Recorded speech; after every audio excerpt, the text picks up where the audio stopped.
Let's pray. Heavenly Father, teach us about truth. In Jesus' name, amen. So Nancy and I were leaving Canada, and we had every intention of spending our last Canadian money, and it just didn't happen due to various things. So I now have a $20 Canadian bill. Now I can throw it away. I can give it to my kids to play with, or I can wait till I get back to Canada. Because while it's only worth $20 in Canada, it is still worth $20 Canadian. Now, if you've ever held Canadian money, it feels plasticky, and there's a clear spot, and it doesn't do much for its authenticity. Now, if you're Canadian, you know it's real. But if you're not Canadian, you might wonder. Now, I have a $50 bill from the United States. It looks so real. I mean, so much so, if you didn't pay real close attention, you'd think it really was real. Except right up here where it normally says Federal Reserve Note, it says motion picture purposes. So real and so fake at the same time. Now, the controversy around the Bible is nothing new. A majority of believers claim that the Bible is the inspired, inerrant Word of God. Some believers say, well, it only contains God's Word. Others who claim to be believers, they say, well, it's just a book of moral teachings meant to inspire us, but there really isn't anything about God in there. And not believers see the Bible as everything from a book of myths or a book about laws or a complete fairy tale. For the next few weeks, we partner with LBT, that's Lutheran Bible Translators, for a series entitled God Speaks. LBT's primary calling is to make sure that every people group has the Bible in their heart language. Your heart language, by the way, is the language that you think in, so that there's no translation required. Their secondary calling is to help those who have the Bible in their heart language to read it, to know it, and to learn from it and live by it. Now, I'm about to go full Jeopardy on you, okay? As of August, there are about 8.1 billion people in the world who speak approximately 7,150 different languages. 4,473 languages have a translation or a partial translation work in progress. There are 1.5 billion people who do not have the full Bible in their own heart language. Approximately 36.8 million people, representing 544 different languages, do not have any part of the Bible in their heart language. LBT, Wycliffe, and other organizations are working hard to bring God's Word to every people group. Now, there are 340 people, give or take, in the United States. 40% claim to attend church at least once a month or at least online. 20 to 25% attend weekly in person. That's down, by the way, from 49% in 1958. In 2023 and 2024, those 2 years, over 30 million Bibles were sold in the United States. And over 80 million Bible apps were downloaded last year alone. Now, if you look at a decade of Bible sales and Bible app downloads, every single person in the United States, believers and not believers, have at least 10 Bibles or 10 Bible apps, okay? That means every single one of them, from the smallest child to the most elderly, every one of them, in theory, has at least 10 Bibles or 10 Bible apps. Now, that should make us the most biblically literate and faithful people in the entire world. Oh, and I should add, by the way, there are at least 100 different translations and paraphrases in English alone. And yet, only 20% of Americans have read the entire Bible. Fewer than half of believers can name all 4 Gospels, and less than 10% can name the first 5 books of the Bible. I could go on, but I think you see the problem. 57% of American believers consider themselves biblically disengaged. Now, if you ask why, their answers vary from, it's a lack of time, a lack of interest. Oh, I can always ask somebody, or Alexa or Siri or Google. And my personal favorite, they just don't understand how the Bible applies to their life. I hope you understood that was sarcasm. 2 Timothy 3:16 and 17 says, all Scripture is God-breathed and is useful for teaching, rebuking, correcting, and training in righteousness, so that the servant of God may be thoroughly equipped for every good work. The Bible is a book that has to be taken in its entirety. In the last few weeks, we have seen what happens when you accentuate only one tiny part of the Bible. You have the massacre of people in a church in Michigan. The assassination of someone with different political and religious views in Utah. Christian nationalism. Ongoing wars over different ideas around the globe. Families fighting, churches imploding. In each case, someone took a single part of the Bible, elevated it above the entire message. St. Paul says the Bible is useful for teaching. There are a lot of books that are useful for teaching. So what's so special about the Bible? And by the way, what is it exactly trying to teach us? So another Jeopardy moment. It would take the average reader 80 hours to read straight through the Bible if you were reading 250 words a minute. There is an amazing story, by the way, in the book of Nehemiah. This one is absolutely amazing. God's people have been in captivity for about 70 years. This is Babylonian captivity. That's 70 years without access to God's word, okay? They weren't really having corporate worship. There was so much that they were missing out on. So they get back to Jerusalem and they start rebuilding the city and the temple. And Ezra and Nehemiah get everybody together at the water gate. And Ezra begins reading the book of the law of Moses. And the priests began explaining it to the people. And the people began to weep. Nehemiah, the governor, told the people to go home and eat. But instead, they ran home, grabbed basically a bag lunch, and brought their sleeping bags back so that Ezra could keep reading the scriptures. They did this for 7 days. That's the power of God's word. Now, the Bible gets divided up into all sorts of categories: Old and New Testament, Gospels, epistles, poetry, history, prophecy.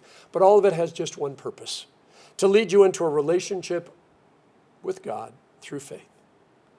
Once that relationship is established, it guides and directs you through this life until you make it home to heaven. So I know what you're thinking. You're thinking, oh, so it actually has two purposes, right?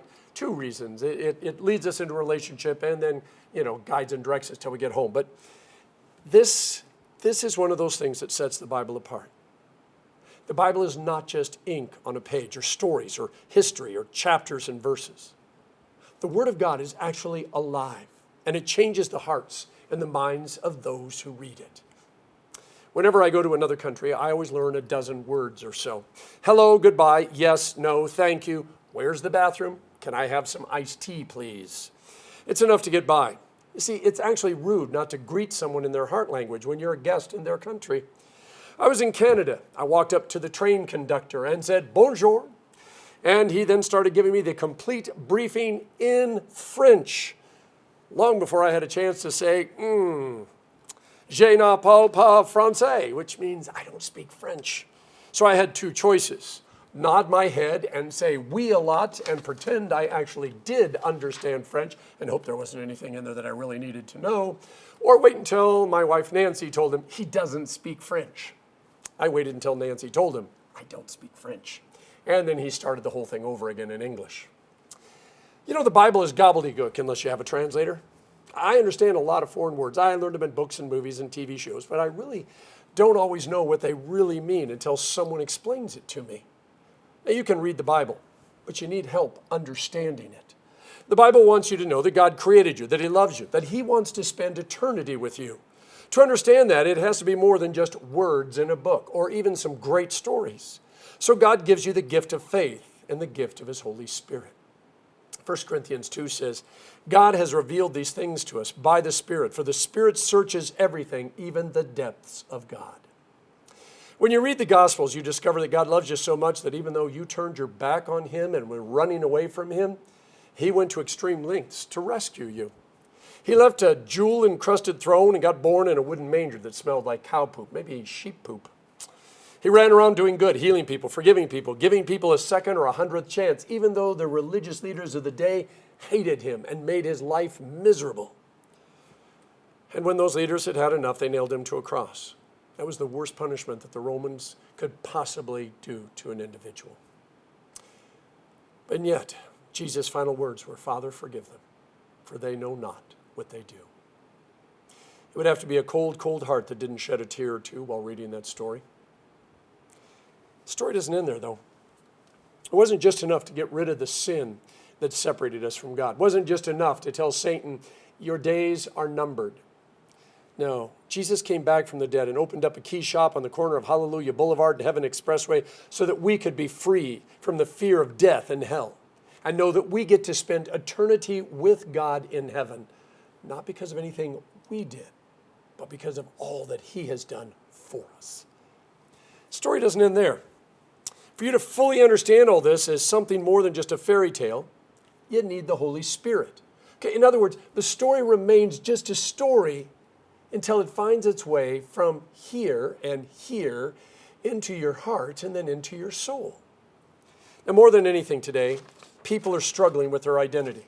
And when you struggle with your identity, you struggle with your purpose. To get connected to our identity and to our purpose, we need to be connected to the one who created us. That's what Psalm 139 is all about. The Holy Spirit connects us to God through the Bible.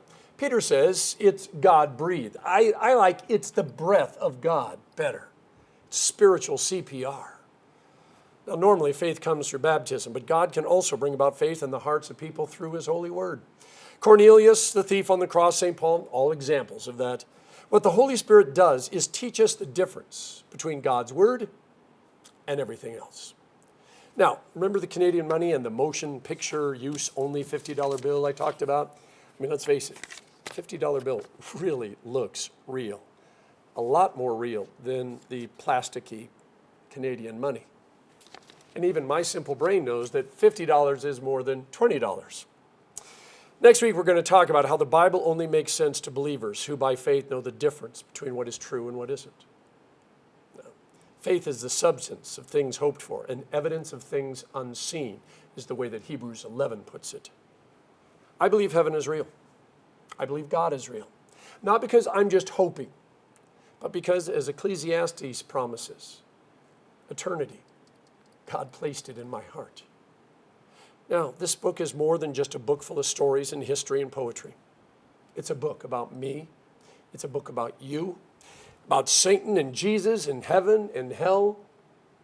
It's about how we connect to God, discover our identity, and begin to actually live out our purpose. This book isn't just God-breathed. It really is the breath of life into you and into me. How many times have you heard somebody say, I need or want to hear the voice of God? For that to happen, this book needs to be opened and read. God promises, my word never returns to me empty, but always accomplishes the task for which I sent it.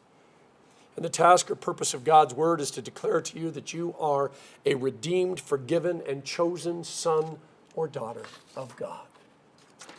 So it's an oversimplification, but the world tends to choose that motion picture only $50 bill because it looks more real to them. It's something that they are used to because that is what their money in their wallet looks like. So, even though it's got a few different words, it's still more, real to them. I'll be the first to admit, Canadian money doesn't look or feel real to me, but I know it is. And I know the next time I'm in Canada, I'll take that plasticky, clear-spotted Queen Elizabeth $20 bill out of my wallet, and I will not, without any hesitation, buy some iced tea or some lunch for Nancy and I, or maybe some postcards for my grandkids. It takes faith to trust in this book. And I know that doesn't always come easy. Just a reminder, the book doesn't save you. No book on earth or no book in the heavens can do that. What saves you is Jesus and only Jesus. This book just opens up your heart and soul to the amazing story of God's love for you. When you get to heaven, you're not going to need a Bible anymore because, as St. John said in his gospel, in the beginning was the Word, and the Word was with God, and the Word was God. And John, of course, wasn't talking about the book. He was talking about Jesus. Your challenge this month is to re-engage with God's Word. Read it, study it, mark it up, create a list of questions. For in so doing, you will also engage with Jesus. And that's going to change your life. And then you get to go out into the world and help change other lives. In the name of the Father, and of the Son, and of the Holy Spirit. Amen.